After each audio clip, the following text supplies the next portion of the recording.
हे बघा माझी सासू काय करते आणि गणू बघा कुठे चढलाय. नमस्ते श्री स्वामी समर्थ. आज माझ्या घरी आली होती माझी ताई, माझे मामा आणि माझी नणंद सुद्धा आलेली, म्हणून आम्ही त्यांना घेऊन जात होतो बाहेर. गणू, मी आणि अचुली एका गाडीवर जाणार होतो आणि समर्थ बघा माझ्या सासूशी एवढा गप्पा मारत होता, बोलत होता की आजी तुम्ही पण चला. मला ना माझ्या सासूला पण न्यायचं होतं, पण इकडे ना खूप माकडे येतात आणि सगळी झाडं वगैरे खाऊन टाकतात, म्हणून माझी सासू आली नव्हती आमच्या सोबत. दुसऱ्या गाडीवर इकडे राहुल, शोनी आणि शोनीची मम्मी पण जाण्यासाठी रेडी झालेली. इकडे आलेली आता माझी ताई आणि इकडे समर्थ आमच्या गाडीवर आलेला बसायला. त्याच्या मम्मीने त्याला बोलवून घेतलं की आमच्या गाडीवर 4 जण झालेली, म्हणून तो गेला त्याच्या मम्मीच्या गाडीवर. आता आम्ही सगळी जण इथे निघालेलो आणि आम्ही कुठे जात होतो माहितीये तुम्हाला? आम्ही जात होतो आचुलीच्या जुन्या घरी. तिकडे त्यांच्या घरी खूप साऱ्या काजूची झाडं आहेत आणि त्या झाडाला खूप सारे काजू आले. इकडे मामा पण आलेले आमच्या सोबत. आज गाडीवरून उतरून गणू आणि आचुली लगेच पळत गेले की काजू आहे की नाही बघायला. इकडे पाठीमागे ना यांच्या घराच्या इथे स्कूल आहे, तिकडची पोरं येऊन ना सगळी काजू घेऊन जातात. मी तिकडे पोहोचल्याच्या नंतर अर्धा तास ह्या लोकांनी इकडे तिकडे फिरून वेस्ट केला. नंतर गणू लगेच झाडावर चढला.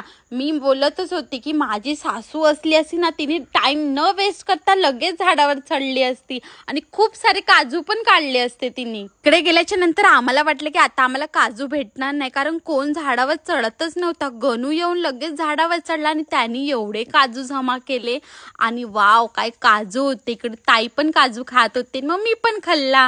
आता आम्ही काजू घेऊन आलेलो घरी आणि काजू सोलण्याचा कॉन्ट्रॅक्ट माझ्या सासूने घेतलेला आणि ती किती मस्त काजू सोलते बघा. आणि आता इकडे यांची सगळ्यांची भांडणं होणार होती, मला काजू दे मला काजू दे. ओले काजू सोल्या की एवढे भारी लागत होते ना, ह्या लोकांना एक खाल्लं की अजून सारखे सारखे येत होते घेण्यासाठी.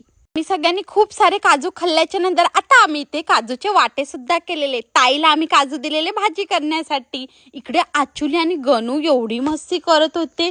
गणू काय करत होता माहितीये तुम्हाला? आचुलीचे सगळे काजू काढून घेत होता आणि ती रडायलाच लागलेली. माझ्या सासूने सगळ्यांना काजू दिल्याच्या नंतर शेवटी काजू मला पण भेटलेला खाण्यासाठी आणि एवढा टेस्टी होता आणि खूप मोठा पण काजू होता. सगळ्यात जास्त काजू आहे ना गणूनेच खाल्लेले. नंतर मी पण त्याला मस्का मारून त्याच्याकडनं पण घेतला आणि मी खाल्ला. ह्या वर्षी ताईच्या झाडाला खूप काजू लागले होते. मी ठरवलेलं की या वर्षी मी नक्की भाजी करणार, कारण मी असं ऐकलं की काजूची भाजी खूप टेस्टी होते, पण मला काही करायलाच नाही भेटली. या लोकांनी सगळे काजू खाऊन टाकलेले. जर तुम्हाला आमचे ब्लॉग आवडत असेल तर नक्की लाईक, शेअर आणि सबस्क्राईब करा.